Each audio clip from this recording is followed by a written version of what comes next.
There was once a man who lived in a small village nestled between two mountains. He was known for his quick temper, a fire that burned so brightly it often left him and those around him scorched. His name was forgotten over time, but his story remained, whispered like a cautionary tale among the villagers. He was a blacksmith by trade.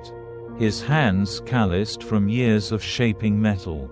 His heart hardened from years of shaping his own pain into anger.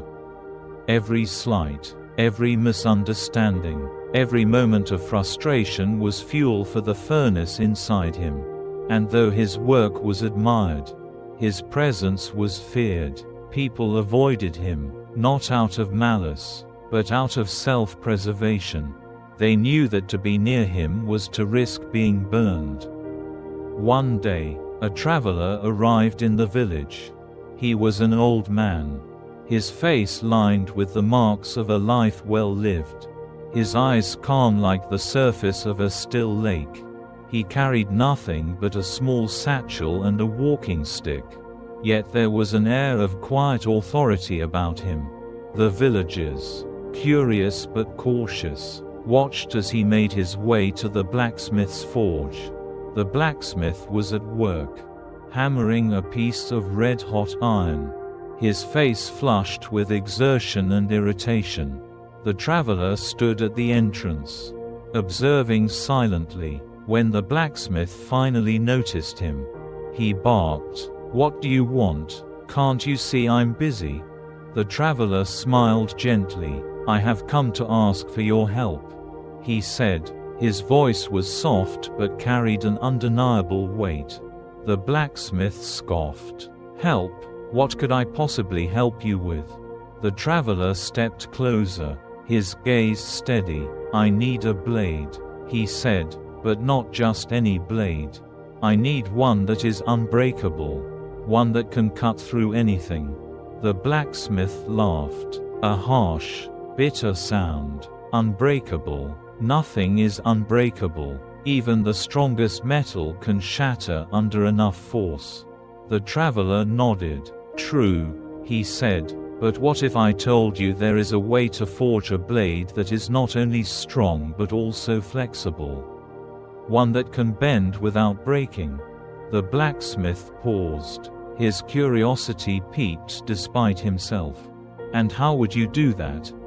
he asked. The traveler reached into his satchel and pulled out a small, unassuming piece of metal. It was dull and unremarkable, nothing like the gleaming steel the blacksmith was used to working with. "This," the traveler said, "is the key. But to forge it, you must first master yourself." The blacksmith frowned. "What does that mean?" The traveler's eyes held his. "It means you must learn to control the fire within you. A blade forged in anger will always be brittle. But a blade forged in patience, in understanding, in stillness, that is the blade that will never break." The blacksmith stared at the traveler, his initial irritation giving way to something deeper, something he couldn't quite name. He wanted to dismiss the old man, to tell him to leave and stop wasting his time. But something in the traveler's words struck a chord, resonating with a part of him he had long ignored. Reluctantly, he agreed to try. The traveler handed him the piece of metal and said, "When you are ready, I will return." And with that, he left, leaving the blacksmith alone with his thoughts. Days turned into weeks, and the blacksmith found himself struggling in ways he hadn't anticipated. The metal was unlike anything he had ever worked with. It resisted his hammer, his fire, his will. The more he tried to force it, the more it seemed to defy him. His frustration grew, and with it, his anger. He shouted at the metal, at the forge, at the world. He threw his tools. He cursed the traveler. He raged against the unfairness of it all. But no matter what he did, the metal remained unchanged. a silent, unyielding reminder of his failure. One night, exhausted and defeated, he sat by the forge, staring into the dying embers. The fire that had always been his ally now felt like a mockery, a reflection of the chaos inside him.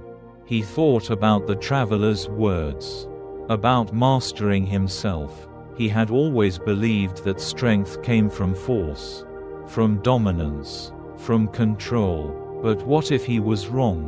What if true strength lay not in overpowering but in understanding, in yielding, in letting go? It was a foreign concept, one that made him uncomfortable. But as he sat there, the weight of his exhaustion pressing down on him, he realized he had no other choice. He had to try. The next morning, he approached the forge with a different mindset. He lit the fire, not with the usual urgency, but with a quiet, deliberate calm.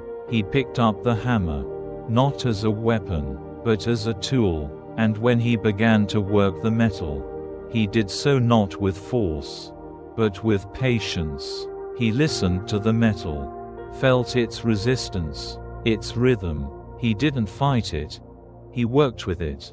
And slowly, almost imperceptibly, it began to change. It wasn't easy. There were moments when his old habits threatened to take over, when the frustration bubbled up and threatened to consume him. But each time, he took a deep breath, centered himself, and continued.